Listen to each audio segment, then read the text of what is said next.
ہماری زندگی مسلسل تیز رفتاری سے چل رہی ہے۔ ہم ایک کام سے دوسرے کام کی طرف بھاگتے رہتے ہیں۔ ہم مصروف رہتے ہیں، لیکن اکثر ہمیں یہ معلوم نہیں ہوتا کہ ہم کیوں مصروف ہیں۔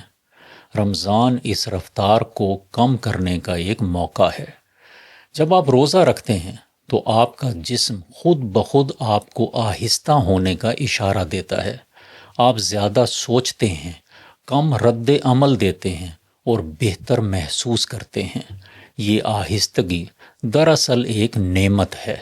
جدید زندگی میں انسان مسلسل بیرونی محرکات میں گھرا رہتا ہے۔ فون، آوازیں، اطلاعات، یہ سب انسان کے ذہن کو مسلسل مصروف رکھتے ہیں۔ اس مسلسل مصروفیت میں انسان اپنے آپ سے دور ہو جاتا ہے۔ وہ باہر سب کچھ سن رہا ہوتا ہے، لیکن اپنے اندر کی آواز نہیں سن پاتا۔ رمضان ہمیں اسی شور سے کچھ فاصلے پر لے آتا ہے۔ یہ ہمیں موقع دیتا ہے کہ ہم اپنے اندر کی آواز سن سکیں۔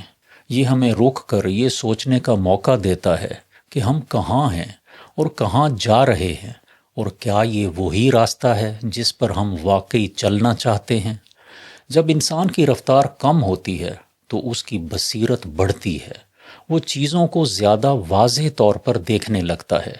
وہ صرف آگے نہیں بڑھتا بلکہ سمجھ کر آگے بڑھتا ہے۔ رمضان ہمیں یہی بصیرت دیتا ہے۔